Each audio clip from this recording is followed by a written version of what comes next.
အားလုံးပဲမင်္ဂလာပါခင်ဗျာဒီနေ့မှာတော့ပူရီတာယောက်ျားလေးတွေရောက်သွားခဲ့ရင်ပြန်ကျင်စိတ်ရှိတော့မှာမဟုတ်တဲ့ပြည်သစ်နိုင်ငံတောင်ပိုင်းဘေးဆဲမြစ်ကရိုမန်ယာကျွန်းပေါ်မှာရှိတဲ့ကရိုမန်ယန်လူမျိုးတွေအကြောင်းကိုတင်ဆက်ပေးလိုက်ပါတယ်ကရိုမန်ယန်လူမျိုးစုတွေဟာရှေ့ရခင်ကဂူတွေအတွင်းမှာနေထိုင်ကြတဲ့အတွက်ဂူနေရှေ့လူများလို့ခေါ်ကြပါတယ်သူတို့ဟာရှေ့ရခင်တွေကခန္ဓာကိုယ်တမ်းမှထွားကြပြီးအရက်အမောင်းမြင့်မာပါတယ်လူရမျိုးစုတွေမှာညံအကောင်းဆုံးလူမျိုးတွေလို့ဆိုကြပါတယ်ဂူပေါင်းသူတွေဖြစ်တဲ့အတွက်ကြောင့်အမျိုးသားရောအမျိုးသမီးရောရုပ်ရင်းအင်္ဂါကြမ်းတမ်းကြပါတယ်1820လောက်မှာအမေရိကန်လူမျိုးခရစ်ယာန်တရုတ်ဆရာဖာသာဝီလီယံကအဲ့ဒီကျွန်းပေါ်ကိုသာသနာပြုဖို့ရောက်ရှိခဲ့ပါတယ်သူဟာကရိုမန်ယန်လူမျိုးစုတွေရဲ့နှိမ့်ကျနေတဲ့ပညာရေးကျန်းမာရေးကိစ္စတွေကိုတိုးတက်လာအောင်မြင့်တင်ပေးနိုင်ခဲ့ပါတယ်မိအုံပြုပုံကစားလို့အဝတ်အထည်ဝတ်ဆင်ခြင်းတွေပါတင်ပြပေးခဲ့လို့ကရိုမန်ယန်လူမျိုးတွေရဲ့လူမှုဘဝတိုးတက်မြင့်မာလာခဲ့ပါတယ်ပြင်သစ်ပြည်တွင်း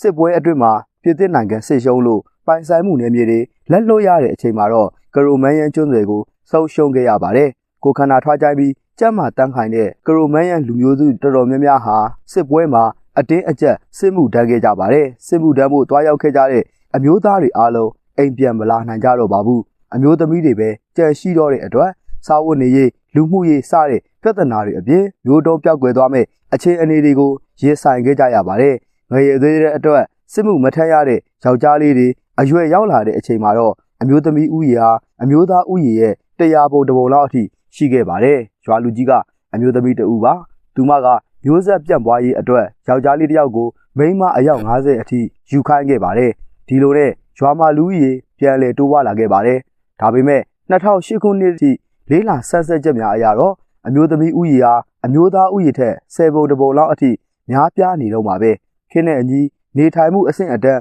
မြင့်မားလာကြလို့ရှေ့ရခင်ကလိုမိန်းမ90လောက်အထိယူလို့တော့မရတော့ပါဘူးဒါပေမဲ့အခုအချိန်အထိအဲ့ဒီဒေသကယောက်ျားတစ်ယောက်ဟာမိန်းကလေး3ဦးစီအနည်းဆုံးရှိကြပါသေးတယ်နောက်ပြီးကဘာပေါ်မှာလက်ထက်ထိမ်းများတာအလွတ်လက်ဆုံနေရာတစ်ခုလည်းဖြစ်ပါတယ်ကျွန်းသူကျွန်းသားတွေအချင်းချင်းလက်ထက်ထိမ်းများခြင်းအပြင်ပြင်ပမှာဧည့်သည်တွေနဲ့လည်းလက်ထက်လို့ရပါတယ်တကယ်လို့မိတ်ဆွေကအဲ့ဒီကျွန်းမောက်ကိုရောက်သွားခဲ့ရင်မိတ်ဆွေကိုသဘောကျတဲ့မိန်းကလေးတွေရှိရင်ရှိသလောက်အကုန်ယူလို့ရပါတယ်ဒါပေမဲ့စီးကန့်ချက်လေးတွေတော့ရှိပါတယ်မွေးလာတဲ့ကလေးတွေအားလုံးကသူတို့ကျွန်းသူကျွန်းသားဘဝကိုခံယူကြရမှာပါနောက်ပြီးကျွန်းသားတွေကပြင်ပကမိန်းကလေးတွေနဲ့မယူကြရပါဘူးအရေးကြီးဆုံးအချက်ကတော့မိတ်ဆွေကမိန်းမ10ယောက်ယူရင်အနည်းဆုံးမိန်းမ9ယောက်ကရင်သွေးလေးတွေကို3နှစ်အတွင်းရှိရမှာပဲဖြစ်ပါတယ်အဲ့ဒါလို့မရခဲ့ဘူးဆိုရင်တင့်ကိုကျွန်းပေါ်ကမောင်းထုတ်ပြီးတင့်နာမည်ကိုကျွန်းက black list ထဲထည့်လိုက်ကြမှာပါမိတ်ဆွေတို့လည်းမျက်စိနဲ့လမ်းမပြီးကျွန်းပေါ်ရောက်သွားခဲ့ရင်